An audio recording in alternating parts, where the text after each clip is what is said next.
Bismillahirrahmanirrahim. Assalamualaikum warahmatullahi wabarakatuh. Selamat malam, selamat pagi, dan selamat siang buat teman-teman yang sedang mendengarkan saya kali ini. Saya Doni. Selamat datang di Merinding.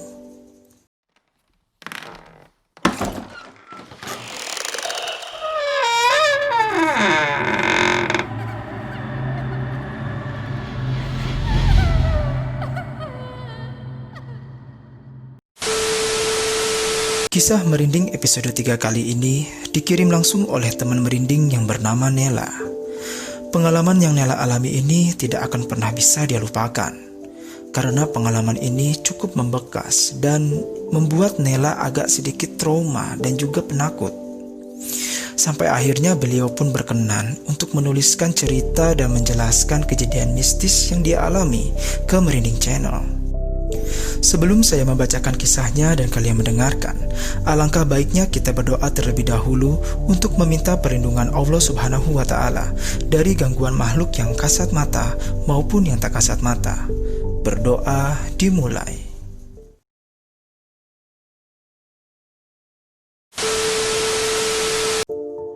Tonton videonya sampai selesai. Jangan lupa like, share, comment, dan subscribe sebagai bukti apresiasi teman-teman terhadap channel ini. Baiklah teman-teman, kita langsung saja mendengarkan cerita yang langsung dialami oleh Nela. Berikut kisahnya.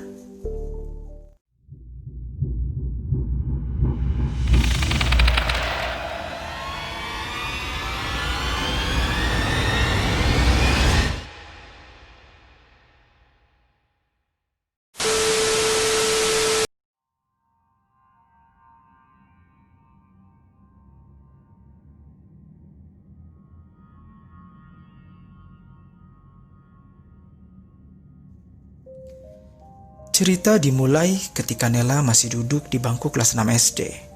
Mungkin pada saat itu usianya masih 12 atau 13 tahun.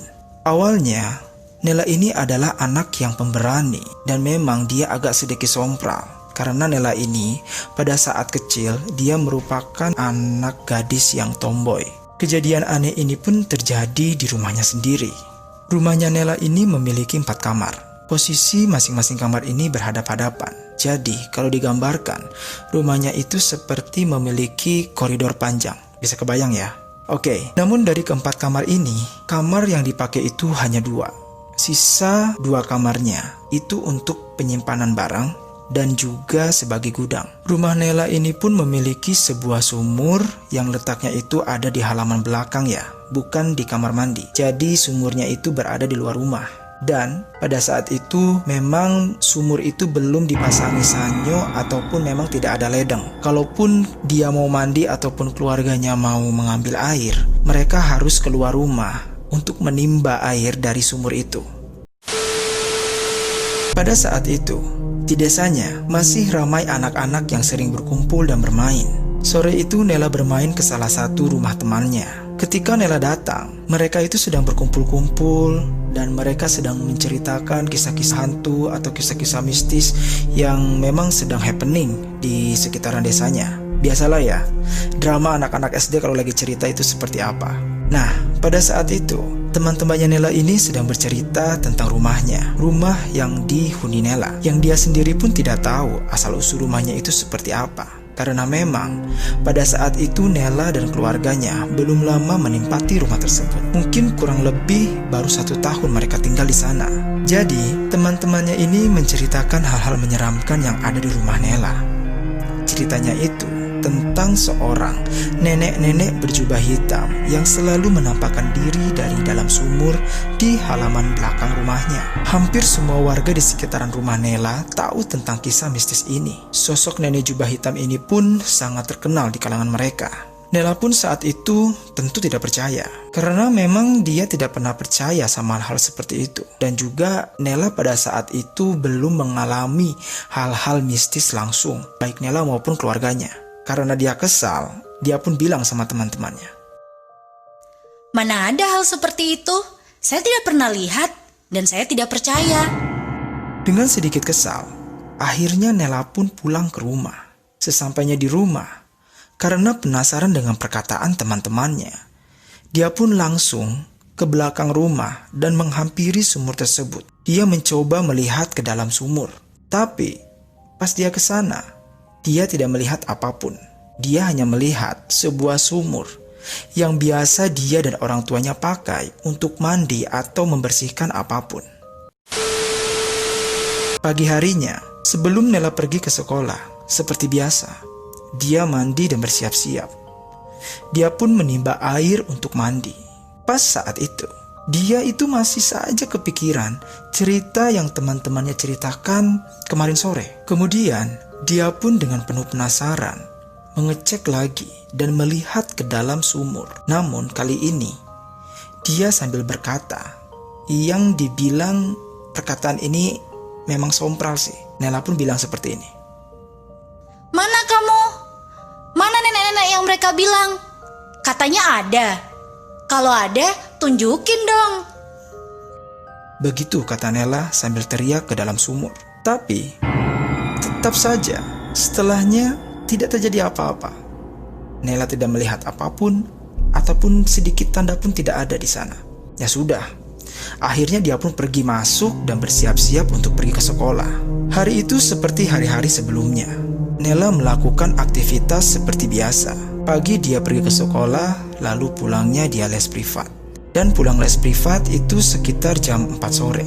Setelah selesai privat, Nela langsung tuh pulang ke rumahnya. Ketika sampai di rumah, dia membuka pintu dan tidak ada siapa-siapa. Seperti biasa, dia hanya sendirian di rumah. Karena orang tuanya membuka toko di pinggir jalan yang jaraknya memang lumayan jauh dari rumah. Dan mereka pun biasanya baru pulang ke rumah itu setelah maghrib. Singkat cerita, sudah malam hari. Nela pun memutuskan untuk tidur di kamarnya seperti biasa.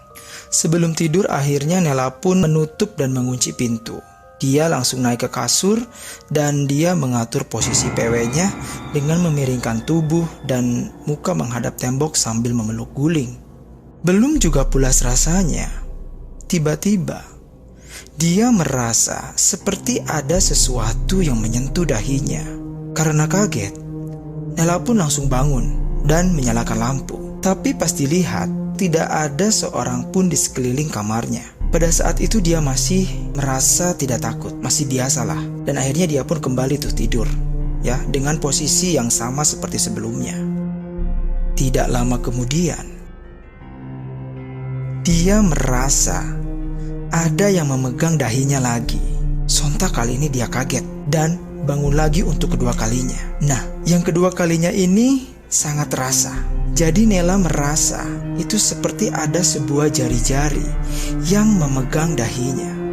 Namun, ketika dia bangun, Nela masih tidak melihat apa-apa. Dan kebetulan, pada saat itu lampu pun belum sempat dia matikan. Nah, di sini dia mulai nih merasa sedikit takut. Namun, dia tetap untuk mencoba tidur kembali. Dan untuk yang ketiga kalinya, dia pun tidur dengan posisi yang sama. Jadi tidak berubah, dia masih menghadap tembok dan juga memeluk guling. Tidak lama, dia memejamkan matanya lagi. Dia merasa ada sebuah tangan yang sedang memegang dahinya kembali. Tangannya ini untuk yang ketiga kalinya terasa seperti tangan orang dewasa. Namun, kukunya itu panjang. Saat itu, Nela pun mencoba tuh untuk membuka matanya pelan-pelan. Dan dia juga mencoba tuh meraba dan memegang tangan yang sedang menempel di dahinya. Kemudian Nela pun membuka matanya lebar-lebar dan masih dia tidak melihat apa-apa di sana. Walaupun dia tidak melihat apa-apa, tapi dia bisa merasakan tangan yang sedang memegang dahinya dengan kuku-kuku panjangnya. Saat itu dia langsung lari, membuka pintu kamar lalu pindah ke kamar orang tuanya. Dengan ketakutan dan kepanikannya, orang tua Nela pun bertanya, "Kamu kenapa? Ini udah malam loh." Dia pun langsung menjawab dengan rasa takut dengan membayangkan tangan-tangan tadi yang sedang memegang dahinya. Tadi ada yang megang dahi aku, tapi orangnya nggak ada. Aku takut, jadi aku mau bobo di sini aja. Ketika Nela bilang seperti itu, ayahnya tetap tidak percaya dan bilang itu hanya seekor kucing. Karena mungkin menurut ayahnya itu hanyalah sebuah imajinasi dari seorang anak SD. Akhirnya, Nela pun mencoba tidur di kamar dengan orang tuanya. Karena Nela kali ini merasa dia aman. Setelah Nela tidur dan terlelap, dia pun bermimpi. Jadi, di dalam mimpinya itu, dia merasa dia sedang berada di kamar orang tuanya. Dan ada seorang nenek-nenek berjubah hitam, persis seperti yang diceritakan teman-temannya, sedang berdiri di pojok kamar sambil menatap Nela. Wajahnya tidak terlihat, namun dia sangat yakin dan merasa kalau nenek-nenek itu mengawasinya seperti atau seolah-olah dia sedang marah. Keesokan paginya, Nela pun bangun, tapi dia langsung sakit dan demam. Dan ketika orang tuanya mau mengecek suhu badan, ternyata di dahi Nela ini terdapat luka seperti luka cakaran. Alhasil ini membuat orang tua Nela panik dan langsung dibawanya ke rumah sakit untuk berobat. Setelah kejadian malam itu, Nela akhirnya sakit selama 3 hari di rumah. Nah, karena pengalaman yang dia alami, akhirnya setelah itu Nela tidak pernah mau pulang ke rumah sebelum orang tuanya pulang. Jadi sambil menunggu, dia pun pergi ke rumah neneknya yang memang jaraknya tidak jauh dari rumah. Dan setelah kejadian itu pula yang membuat Nela akhirnya menjadi orang yang penakut bahkan sampai sekarang. Hari-hari Nela jadi tidak seperti biasanya setelah kejadian tersebut. Dia selalu merasa ketakutan dan bisa dibilang trauma. Dia jadi takut gelap dan dia juga jadi takut sendirian. Yang padahal sebelumnya dia adalah anak perempuan yang berani. Ditambah dia masih sering dimimpiin si nenek-nenek jubah hitam itu. Walaupun di mimpinya ini makhluk itu hanya berdiri diam dan menatap tanpa bicara sepatah apapun. Nela pun ini yakin dan merasa kalau nenek yang ada di dalam mimpinya ini juga tinggal di 2 kamar kosong yang dipakai gudang itu. Jadi dia tidak pernah tuh mau masuk ke kamar tersebut. Bahkan untuk mandi pun Nela berusaha untuk tidak mandi terlalu pagi ataupun terlalu sore karena saking takutnya. Beberapa bulan kemudian, orang tuanya memutuskan untuk pindah dari rumah tersebut karena dirasa selama tinggal di sana, segala sesuatu yang negatif dan merugikan itu terjadi. Mulai dari gangguan mistis yang terjadi dengan Nela dan juga kondisi ekonomi keluarga yang semakin hari itu semakin menurun. Jadi posisi rumah ini adalah posisi tusuk sate, yang mana orang-orang percaya kalau rumah berada di posisi tusuk sate, maka rumah itu akan selalu mendapatkan kesialan atau bencana. Wallahu alam. Baik teman-teman, itulah cerita berdasarkan pengalaman Nela. Cukup membuat kalian merinding? Semoga teman-teman bisa terhibur dan juga bisa mengambil pelajaran dan hikmah dari kisah yang dialami oleh Nela ini. Dan semoga juga kita selalu dilindungi oleh Allah Subhanahu wa Ta'ala dari semua gangguan makhluk yang kasat mata maupun yang tak kasat mata. Karena sesungguhnya segala perlindungan dan pertolongan semuanya hanya datang dari Allah Subhanahu wa Ta'ala. Sekian merinding untuk episode kali ini.